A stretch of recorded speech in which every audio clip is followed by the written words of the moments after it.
Hey guys, so this week in the markets kind of reminds me of the Hokey Pokey dance. Remember that? Put your right foot in, put your left foot out, turn around, shake it all about. I feel like that's kind of the markets. I mean, we are just standing in place, up, down, put your left foot out, do this, turn around, shake it all about. That's what it's all about. We're not really moving much.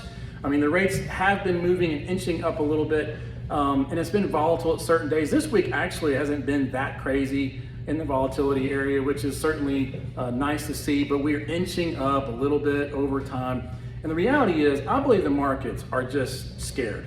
The bond traders are scared, walking on eggshells. What's Jerome Powell going to say today at the Jackson Hole Summit? I think they baked that into a little bit of their trading leading up to today. His comments are going to be hawkish. He's going to talk about raising Fed funds again. You know, we're going to see 10%. Who knows, right?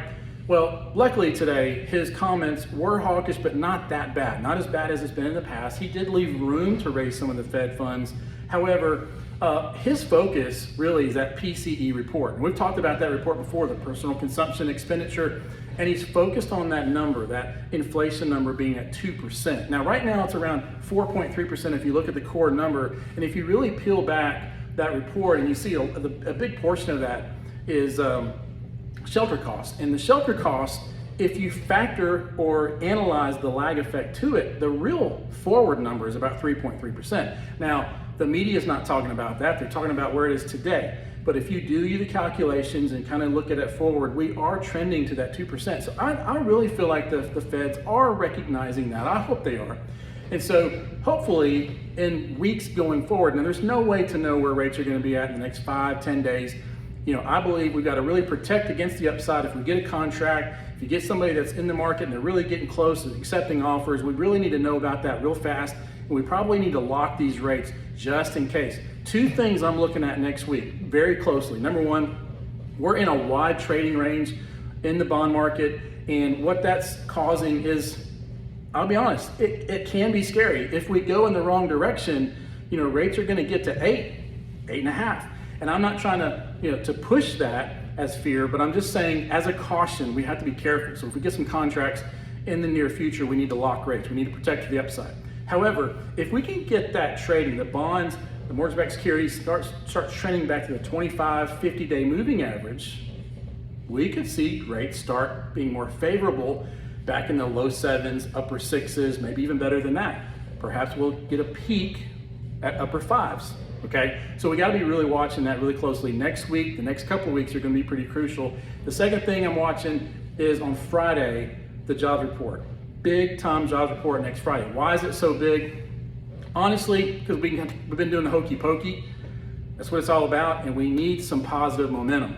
And if the jobs report comes back the way we fundamentally expect in terms of the recession and the looming job market and some of the core readings we've seen, mortgage rates are going to be in a real favorable posture the week forward. So next Friday could be really, really good.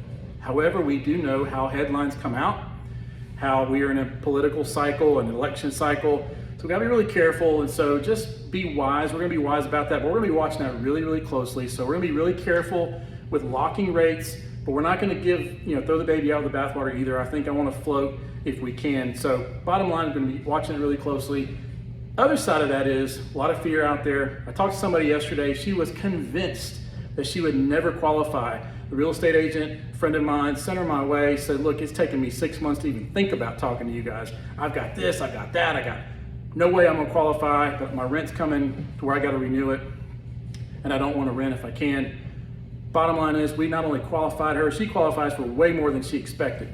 Why is she thinking about that? Because everywhere you turn around, the internet, the news, everywhere you turn around, it's doomsday.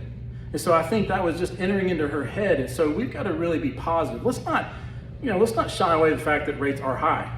Rates are definitely high, and we don't need to dismiss that. But there's ways we can get around that. There's 2-for-1 buy downs. There's 3-for-1 buy downs. There's 1-for-1. There's all sorts of things we can do. Talk about seller concessions. We can talk about whatever we need to do to make it work for the buyer. I think we have motivated people out there, but they're scared. So we have to really work together. So let's get together and talk about strategies and how we can combat the fear and educate people on selling them, not a mortgage, not a listing, but selling them on the dream of home ownership.